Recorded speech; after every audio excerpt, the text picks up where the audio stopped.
తెలంగాణ, ఆంధ్రప్రదేశ్ రాష్ట్రాల రాజకీయాల్లో ఎప్పుడు ఏ సమీకరణం మారుతుందో ఊహించడం కష్టం. తాజాగా తెలంగాణలో జరిగిన ఒక రాజకీయ పరిణామం ఇప్పుడు రెండు తెలుగు రాష్ట్రాల్లోనూ తీవ్ర చర్చనీయాంశంగా మారింది. భారత రాష్ట్ర సమితి వర్కింగ్ ప్రెసిడెంట్, మాజీ మంత్రి కల్వకుంట్ల తారక రామారావు పాల్గొన్న ఒక అధికారిక కార్యక్రమంలో ఆయన చిత్రంతో పాటు ఆంధ్రప్రదేశ్ మాజీ ముఖ్యమంత్రి వైఎస్ఆర్ కాంగ్రెస్ పార్టీ అధినేత జగన్ ఫోటోతో కూడిన బ్యానర్లు దర్శనమివ్వడం రాజకీయ వర్గాలను ఆశ్చర్యానికి గురిచేస్తోంది. బీఆర్ఎస్ పార్టీ ప్రతిష్టాత్మకంగా చేపట్టిన సభ్యత్వ నమోదు, అలాగే ఓటరు జాబితాపై పార్టీ కార్యకర్తలకు అవగాహన కల్పించేందుకు ఏర్పాటు చేసిన కీలక సమావేశంలో కేటీఆర్ పాల్గొన్నారు.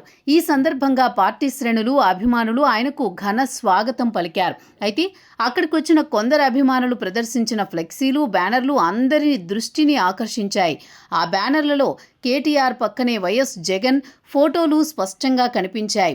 ఈ దృశ్యాలు స్వయంగా కేటీఆర్ దృష్టికి కూడా వెళ్ళినట్టు తెలుస్తోంది. ద్వితీయ శ్రేణి నాయకులు ఉద్దేశపూర్వక వ్యూహం ఉందనే అనుమానాలు వ్యక్తమవుతున్నాయి. కేటీఆర్, జగన్ మధ్య వ్యక్తిగతంగా చాలా కాలంగా మంచి అనుబంధం, పరస్పర గౌరవం ఉన్నాయి. గతంలో పలు సందర్భాల్లో వీరిద్దరూ బహిరంగంగానే ఒకరినొకరు ప్రశంసించుకున్నారు కూడా. ఈ సాన్నిహిత్యమే ఇప్పుడు క్షేత్రస్థాయిలో ఇరు పార్టీల అభిమానులను ఒకే వేదికపైకి తెచ్చేందుకు ప్రేరేపిస్తూ ఉండొచ్చు. ఈ బ్యానర్ల వ్యవహారంపై సోషల్ మీడియాతో పాటు ప్రధాన స్రవంతి మీడియాలోనూ పెద్ద ఎత్తున విశ్లేషణలు మొదలయ్యాయి.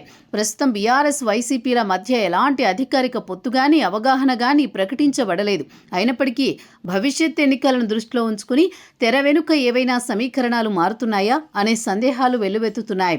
ముఖ్యంగా హైదరాబాద్ పరిసర ప్రాంతాల్లో ఉన్న ఏపీ ఓటర్లను ఆకట్టుకునేందుకు లేదా ఉమ్మడి రాజకీయ శత్రువులను ఎదుర్కొనేందుకు ఇరు పార్టీల మధ్య అంతర్గత అవగాహన కుదిరే అవకాశం ఉందనే ఊహాగానాలు వినిపిస్తున్నాయి. అయితే ఈ బ్యానర్ల వివాదంపై ఇటు బీఆర్ఎస్ నాయకత్వం కానీ, అటు వైసీపీ అధిష్టానం కానీ ఇప్పటి వరకు ఎలాంటి అధికారిక ప్రకటన చేయలేదు. ప్రస్తుతానికి సోషల్ మీడియాలో వైరల్ అవుతోన్న ఈ బ్యానర్లు కేవలం అభిమానుల ఉత్సాహమా, లేక భవిష్యత్తులో రాబోయే ఓ పెద్ద రాజకీయ కూటమికి పునాదా అన్నది $1 మిలియన్ ప్రశ్నే.